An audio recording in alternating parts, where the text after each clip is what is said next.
За улсын хурлын дэд дарга улсын хурлын эрхэм гишүүдийнхээ энэ өглөөний амраа болон айлтгах мэдлээ. За бидний хувьд бол нийгмийн хамгааллын хилцээрийг өнөөдрийн байдлаар 6 улстай байгуулжсэн байна.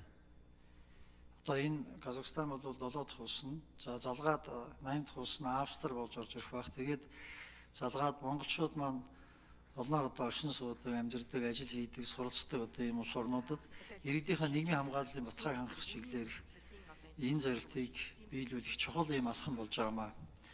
Өнгөрсөн хугацааны туршлага юу харуулж байгаа нөхцөл зэрэг одоо нийгмийн хамгааллын хилцээр байгуулсан улсуудад ажиллаж амьдарч байгаа монголчуудын маань Монгол улсын иргэдийн нийгмийн хамгааллыг хангах одоо тогтолцооны бүрэн одоо тийм нөхцөл бүрддэг. За энэ хүрээнд бол тухайн одоо оршин сууж байгаа улс нь бол өөр хүлээдэг учраас энэ өөрөө их тийм чухал ус шин ийм туршлага болж байгаа. Олон улсын төвшөнд бол олон улсын шиж хөдөлгөөний байгууллага, нэгдсэн үндэсний байгууллагын хөгжлийн одоо жишээ нь хөтөлбөр, нэгдсэн үндэсний байгууллагын хүн амын сан энэ одоо нийгмийн хамгааллын хилцээрийг байгуулж байгаа улс болон харилцан байгуулж байгаа улсуудыг бол энэ талархан сайшаадаг. Яагаад гэхээр зэрэг нийгмийн эдийн засгийн фактад аливаа улс бол өөрийнхөө нөхцөл тохирсон нийгмийн хамгааллын одоо жишээ нь нийгмийн бодлого хэрэгжүүлнэ гэсэн ийм одоо жишээ нь зорилт дэвшүүлсэн байдаг. Энийг хэрэгжүүлэх талаас их ач холбогдолтой гэж үздэг юм аа.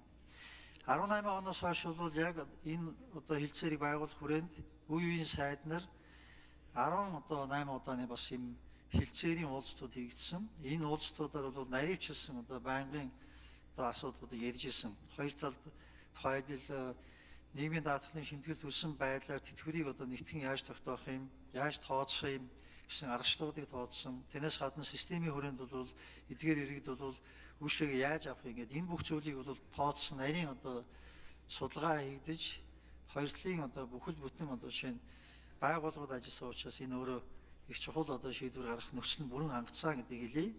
Нөгөө төгөр бол ихэвчлэн бол Монгол улсын хувьд бол ашигтай байдаг. Монгол улсын иргэд бол тухайн улсад ажиллаж амьдарч байгаа одоо иргэд олон байгаа улсад тэдний нийгмийн даатгалын одоо сангаар дамжуулж тэтгэмж авах нөхцөл бүрддэг учраас манай талдаа одоо илүү ашигтай ийм нөхцөл бүрддэг юм а гэж байна. Тэгээд энэ одоо хилцээрийг соёрхон бодлох одоо энэ үйл ажиллагааг та бүхэн бас дэмжиж санал өгөөч гэж хүсэж байна. Баярлалаа.